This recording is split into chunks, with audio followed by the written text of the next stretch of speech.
उस दौरान एक ऐसा योद्धा भी हुआ जिसके एक बाण से पूरे महाभारत युद्ध का फैसला हो सकता था। एक बार वह अपने पितामह भीम से भी भिड़ गया था, लेकिन सभी पत्तों को छेदता हुआ वह तीर कृष्ण के पैरों के पास आकर रुक गया।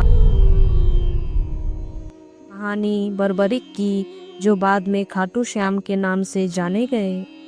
महाभारत काल में ऐसे अनेक योद्धा हुए जिन्होंने अपने पराक्रम और अपनी योग्यता के बल पर सामने वाले के छक्के छुड़ा दिए। महाभारत के युद्ध में इन योद्धाओं ने अपने पराक्रम का परिचय दिया, जिसे हजारों सालों बाद भी आज भी लोग याद रखते हैं। उस दौरान एक ऐसा योद्धा भी हुआ जिसके एक बाण से पूरे महाभारत युद्ध का फैसला हो सकता था। उस योद्धा का नाम है बर्बरिक। बर्बरिक भीम के पौत्र और घटोत्कच के बेटे थे। उनकी मां का नाम अहिलावती था।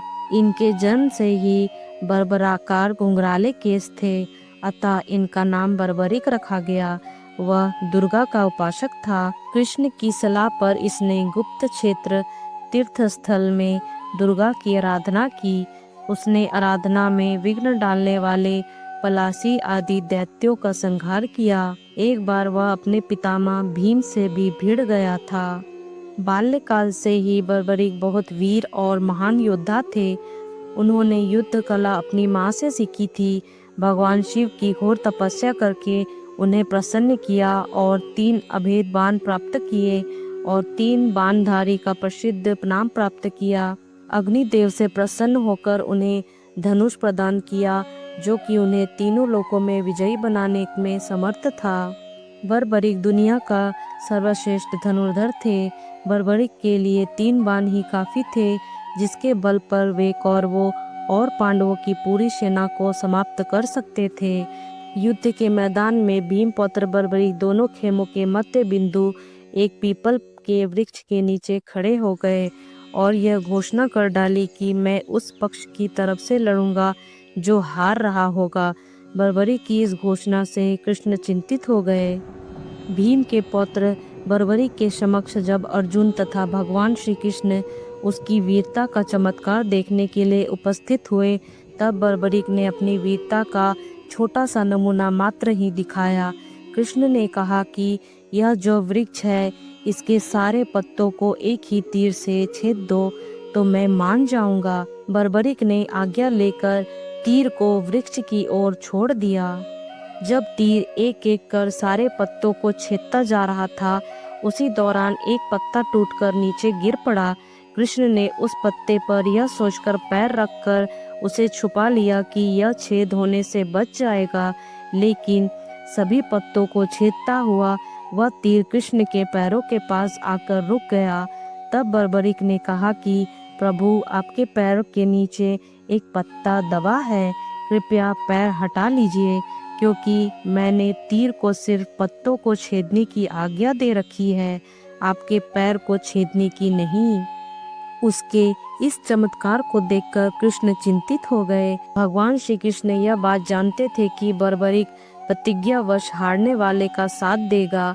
यदि कौरव हारते हुए नजर आए तो फिर पांडवों के लिए संकट खड़ा हो जाएगा, और यदि जब पांडव बर्बरिक के सामने हारते नजर आए तो फिर वो पांडवों का साथ देगा। इस तरह वह दोनों ओर की सेना को एक ही तीर से खत्म कर देगा।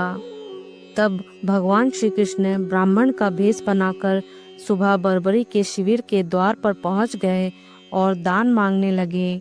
बर्बरिक ने कहा, मांगो ब्राह्मण, क्या चाहिए? ब्राह्मण रूपी कृष्ण ने कहा कि तुम दे ना सकोगे, लेकिन बर्बरिक कृष्ण के जाल में फंस गए और कृष्ण ने उनसे उसका शीश मांग लिया। बर्बरिक द्वारा अपने पितामह पांडवों की विजय हेतु स्वेच्छा के साथ शीश दान कर दिया गया। बर्बरिक ने श्री कृष्ण के सामने एक शर्त रखी थी। उसने कहा था कि वह महाभारत का युद्ध देखना चाहता है।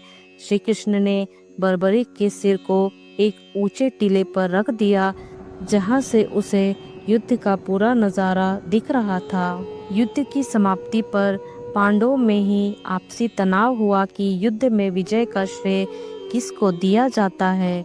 इस पर कृष्ण ने उन्हें सुझाव दिया कि बर्बरिक का शीश संपूर्ण युद्ध का साक्षी है, अतः उससे बेहतर निर्णायक भला कौन कर सकता है। सभी इस बात से सहमत हो गए। बर्बरिक के शीश ने उत्तर दिया कि कृष्ण ही युद्ध में विजय प्राप्त कराने में सबसे महान पात्र हैं। उनकी शिक्षा, उनकी उपस्थिति, उनकी युद्ध नीति ही निर्णायक थी। उन्हें युद्ध भूमि में सिर्फ उनका सुदर्शन चक्र घूमता हुआ दिखाई दे रहा था, जो कि शत्रु सेना को काट रहा था। महाकाली दुर्गा कृष्ण के आदेश पर शत्रु सेना के रक्त से भरे प्यालों का सेवन कर रही थीं। कृष्ण वीर बर्बरिक के महान बलिदान से काफी प्रसन्न हुए और वरदान दिया कि कलयुग में तुम श्याम नाम से जाने जाओगे, क्योंकि कलयुग में हारे हुए का साथ देने वाले ही श्याम नाम धारण करने में समर्थ हैं। खाटू नगर तुम्हारा धाम बनेगा। उनका शीश खाटू नगर में दफनाया गया। एक बार एक गाय उस स्थान पर आकर अपने स्तनों से दूध की धारा स्वतः ही बहा रही थी। बाद में खुदाई के बाद वह शीश प्रकट हुआ, जिसे कुछ दिनों के लिए एक ब्राह्मण को सुपुर्द कर दिया गया। एक बार खाटू के राजा को स्वप्न में मंदिर निर्माण के लिए और वह शीश मंदिर में सुशोभित करने के लिए प्रेरित किया गया। तदंतर उस स्थान पर मंदिर का निर्माण किया गया और कार्तिक माह की एकादशी को शीश मंदिर में सुशोभित किया गया, जिसे बाबा श्याम के जन्मदिन के रूप में मनाया जाता है। खाटू श्याम जी का मुख्य मंदिर राजस्थान के सीकर जिले के गांव खाटू में बना हुआ है।